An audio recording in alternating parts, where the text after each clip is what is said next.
அனைவருக்கும் வணக்கம். இன்றைய பதிவில் யார் இந்த ஜாம்பவான் அப்படின்றத பற்றி தான் பார்க்க போகிறோம். ஜாம்பவான்கிறவர் ராமாயணத்தில் வரக்கூடிய கரடிகளோட தலைவன். இவர் என்றும் சிரஞ்சீவி என்ற வரம் பெற்றவர். கடவுள்களை தவிர அழியாத நபர்கள் 4 பேர் இருக்காங்க. அவங்க ஹனுமான், ஜாம்பவான், விபீஷணன் மற்றும் துஷாங்கு.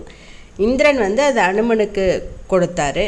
ஜாம்பவான் இந்த அழியாத சிரஞ்சீவி தன்மையை ராமர்கிட்டேருந்து பரிசாக பெற்றார். ராவணன் பூலோகத்தில் பல தொல்லைகளையும் அநீதியும் செஞ்சிட்ருக்கிறான். அப்போ பிரம்மா பார்க்கடலுக்கு போய் விஷ்ணு கிட்ட முறையிடுறாரு. பிரம்மா சொல்கிறத கேட்ட விஷ்ணு என்ன சொல்கிறாருன்னா, பிரம்மதேவரே, ராவணனை அழிக்கிறதுக்கு நானே அயோத்தியில் தசரத மன்னரோட மகனாக பிறப்பேன், ராமன்னு ஒரு அவதாரம் எடுப்பேன், அப்போ நான் ராவணனை அழிப்பேன் அப்படின்னு சொல்கிறாரு. அதை கேட்டுட்டு பிரம்மலோகம் திரும்புகிறாரு பிரம்மன்.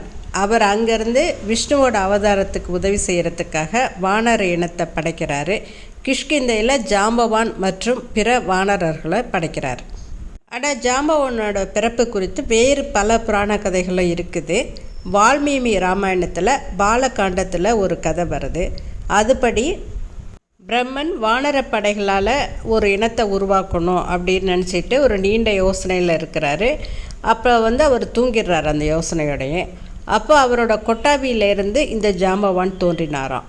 தூங்கி எழுந்ததுமே அவரோட முன்னால் இந்த கரடி முகத்தோடு ஒருத்தர் இருக்கிறத பார்த்த பிரம்மா என்ன சொல்கிறாரு, இதுதான் நான் அழகிய கரடியை இப்போ உருவாக்கியிருக்கேன், என் வாயிலிருந்து வந்த கொட்டாவியில் இவன் தோன்றியவன், அதனால் இவன் பேர் ஜாம்பவான் அப்படின்னு சொல்கிறார். சமஸ்கிருதத்தில் ஜிரும்ப அப்படின்னாக்க கொட்டாவின்னு அர்த்தம். இன்னொரு புராணம் பிரம்மனோட வியர்வை துளிகளிலிருந்து இந்த ஜாம்பவான் தோன்றினார் அப்படின்னு சொல்கிறாங்க. இன்னொரு கதையும் சொல்கிறாங்க. ஒரு தடவை சிவபெருமானும் பார்வதியும் கைலாயத்திலிருந்து பூமிக்கு ஒரு காட்டில் பிக்னிக் போகிறாங்க. அப்போது கரடியாக உருமாறி அந்த காட்டில் அவங்க வசித்தாங்க கொஞ்ச நாளைக்கு. அப்போ இயற்கையோடு கலந்து மகிழ்ந்த போது அவர்களுக்கு மனிதனும் கரடியும் கலந்த குழந்தை ஒன்று பிறக்குது. அந்த குழந்தை தான் ஜாம்பவான் அப்படின்னு ஒரு வாய்வழி கதையும் சொல்லப்படுது. ஜாம்பவான்னாக்க அசைக்க முடியாத பலம் பொருந்தியவன் அப்படின்னு பொருள். மல்யுத்தத்தில் யாராலையும் வெல்ல முடியாத ஒரு வீரனாக ஜாம்பவான் இருந்திருக்கார். ஜாம்பவான் ஒரு கரடியா இல்லைன்னா குரங்கா அப்படின்னு புரிஞ்சுக்கிறது கொஞ்சம் கஷ்டமாக இருக்குது. இந்திய மொழிகளில் ராமாயணங்களில் ஜாம்பவான் ஒரு குரங்கு அப்படின்னு விவரிக்கிறாங்க.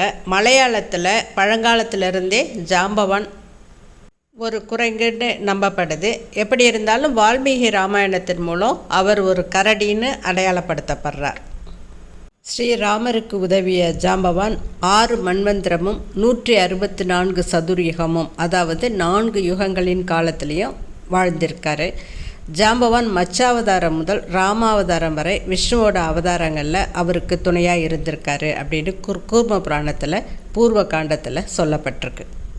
ராம அவதாரத்தில் சுக்ரீவனோட அமைச்சரில் ஒருத்தராக இருக்கிறாரு. லக்ஷ்மணன் இந்திரஜித்தோட நாகபாசத்தால் மயங்கி விழுந்தபோது ஜாம்பவான் சஞ்சீவி மலையில் நாகபாசத்திற்கான மூலிகை இருப்பதை சொல்லி அங்கு போகக்கூடிய வழியும் சொல்லி அனுமனை மூலிகை எடுத்து வர பணிக்கின்றார். வாமன அவதாரத்திலும் ஜாம்பவான் இருக்கின்றார். விஷ்ணு வாமன அவதாரம் எடுத்து மகாபலியை வென்றபோது ஜாம்பவான் அவரை சுற்றி வணங்கியதாக குறிப்பிடப்படுகின்றது. விஷ்ணு புராணத்தில் இந்த ஜாம்பவானை பற்றி விரிவாக ஒரு கதை சொல்லப்படுது. சியாமந்தக மணி அப்படின்ற ஒரு மணியோட தொடர்புடைய கதை இது. இந்த கதையின் மூலம் நம்ம ஜாம்பவானோட வீரத்தை தெரிஞ்சுக்கலாம். ஒரு சமயம் சூரியனுக்கு சியாமந்தக மணின்ற ஒரு சக்தி மிக்க ரத்தினம் ஒன்று கிடைக்கிது. யார் இதை அணிஞ்சிக்கிறாங்களோ அவங்க நாட்டில் மழை பெய்யும், என்றைக்குமே பஞ்சம் வராது அப்படின்னு ஒரு நம்பிக்கை. ஒரு தடவை சூரியன் யாதவ குலத்தை சேர்ந்த சத்ரஜித் அப்படின்றவருக்கு இந்த சியாமந்தக மணியை கொடுக்குறாரு. யாதவ குல கிருஷ்ணன் ரத்னமணியை துவாரகை அரசன் உக்ரசேனனுக்கு கொடுக்கும்படி சத்ரஜித்திடம் சொல்கிறாரு. ஆனால் அவர் மறுத்துடுறாரு. அதை சத்ரஜித் தன்னோட தம்பி பிரசேனன் அப்படின்றவர்கிட்ட அந்த அபூர்வ மணியை கொடுக்குறாரு. அவர் அந்த மணியை அணிஞ்சிக்கிட்டு காட்டுக்கு வேட்டையாட போகும்போது சிங்கத்தால் கொல்லப்படுறார். அப்போ அங்கே தற்செயலாக வந்த ஜாம்பவான் அவரோட கழுத்தில் உள்ள ரத்தினத்தை எடுத்துகிட்டு போயிடுறாரு. அதை தன்னோட மகள் ஜாம்பவி கிட்ட கொடுக்குறாரு.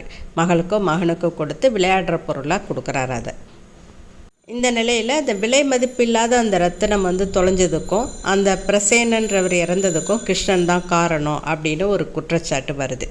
தன்னோட பழியை துடைக்கிறதுக்காக அந்த சியாமந்தக மணியை தேடிக்கிட்டு கிருஷ்ணன் போகிறாரு. ஒரு குகைக்கு உள்ளே போகும்போது இந்த சாம்பவியை பார்க்குறாரு. அவள் கழுத்தில் ரத்தின மணி இருக்கிறத பார்க்குறாரு. அதை எடுக்க முயற்சி செய்யும்பொழுது ஜாம்பவான் வர்றார்.